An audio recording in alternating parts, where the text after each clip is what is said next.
r/NoSleep. Posted by u/horror, junkie123. I met a time traveler from the year 2032. I think we're all in grave danger. Cheers! Uncle Bryant roared enthusiastically, clinking his glass against mine.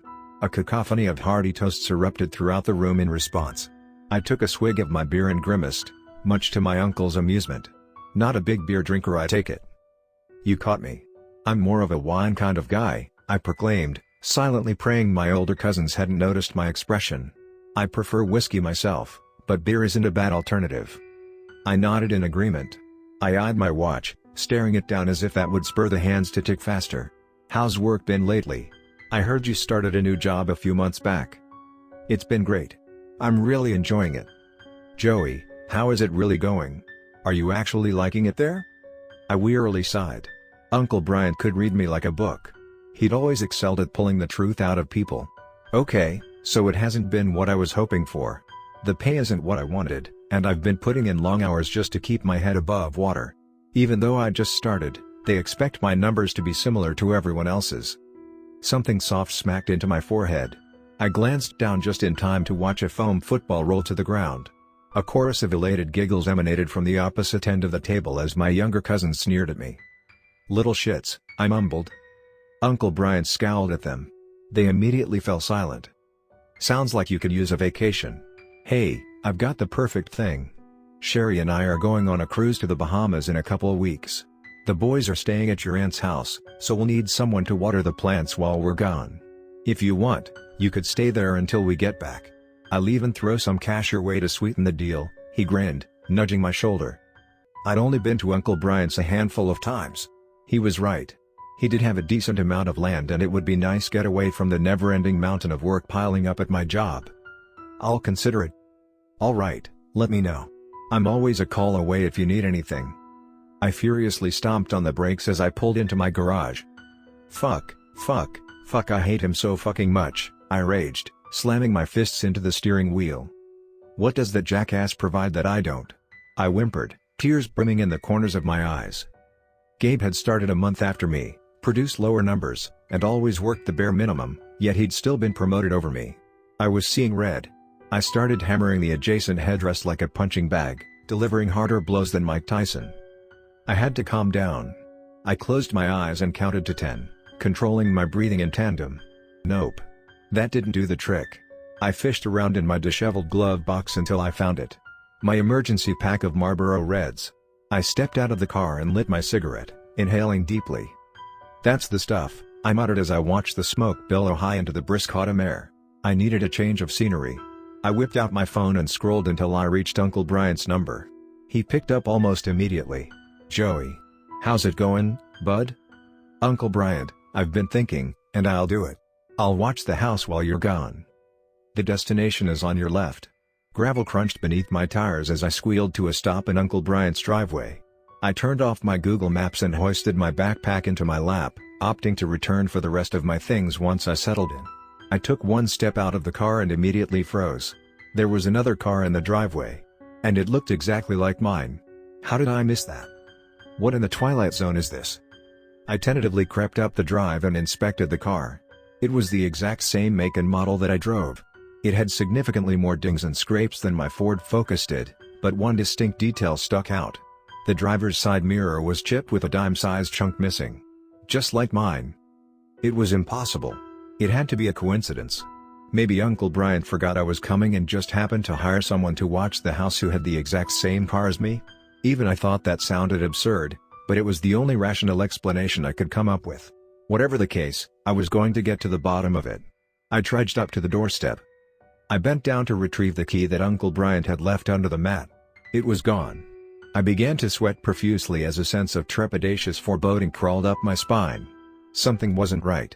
I could feel it. I weakly raised my hand to knock on the door. It swung open just before my knuckles grazed the wood. My heart dropped into my stomach. I thought I was going to pass out. The man who stood before me was me. I stared at him slack-jawed. Yep, I was losing it. This had to be some sort of stress-induced psychotic break. Right?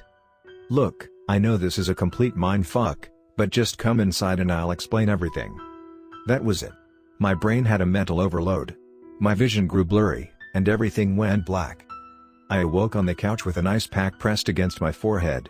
I scanned the room, searching for any trace of my unwelcome visitor. Discovering nothing out of the ordinary, I attempted in vain to steady my palpitating heart. I had nearly convinced myself that I'd imagined the whole ordeal when he rounded the corner from the kitchen. "I brought you a glass of water. 3 ice cubes.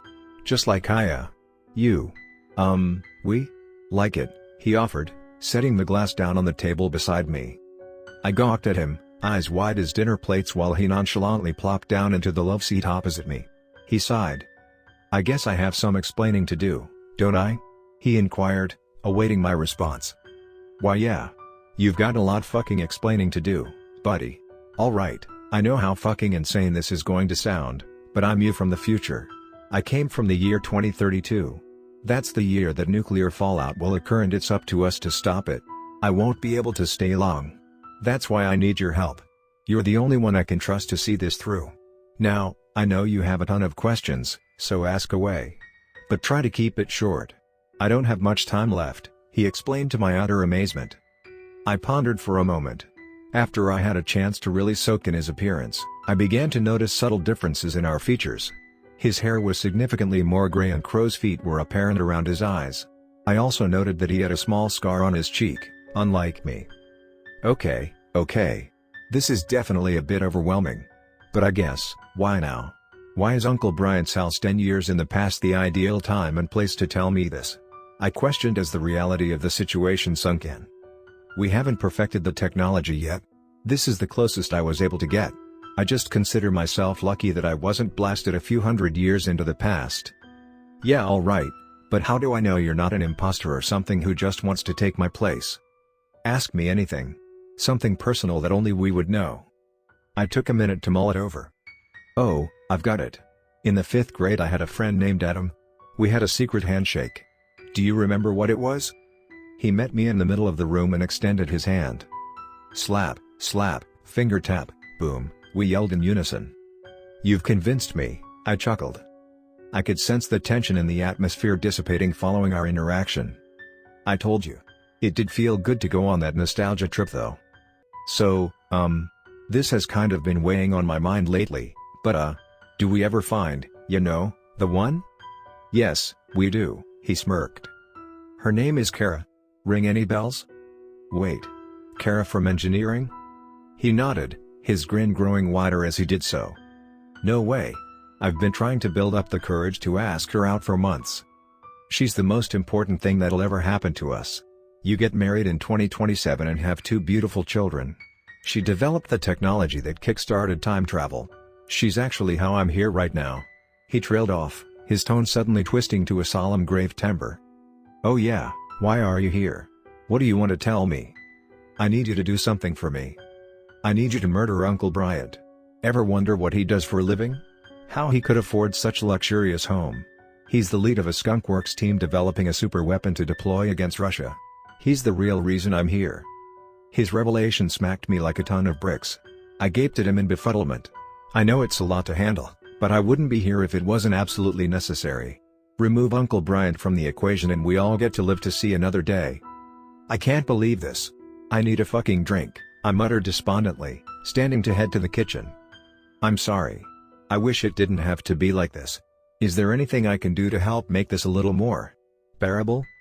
No, just stay here. I need a second alone. Okay, let me know if I can make this easier in any way. I shuffled to the kitchen and began to pour myself a drink.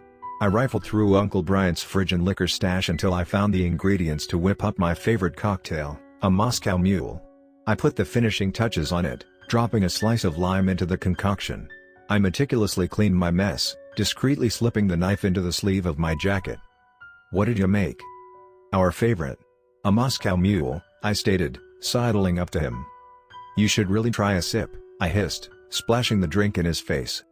I wasted no time as I pulled the knife from my sleeve and plunged it deep into his gut. He glanced up at me, countenance contorted in bewildered agony. WYD did you? I didn't know a kid named Adam. Jeremy died from leukemia in the 4th grade. I never would have forgotten that, I growled as I whispered into his ear. Suddenly his expression coiled to one of pure malignant rage. You just made a huge mistake. I watched in abject horror as the imposter's entire body began to writhe and shift like maggots inside a sack of rotten meat.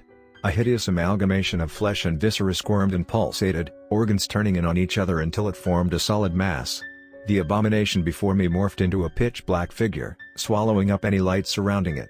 I could only discern its features due to the thick coat of blood encompassing its entire frame.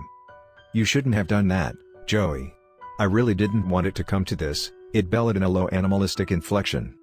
I let out a soul-piercing shriek as it reached a handful of mangled gnarled digits toward my face. That's the last thing I remember before everything went dark. I awoke in Uncle Brian's basement. Fortunately, I still have my phone, so I've been able to call for help.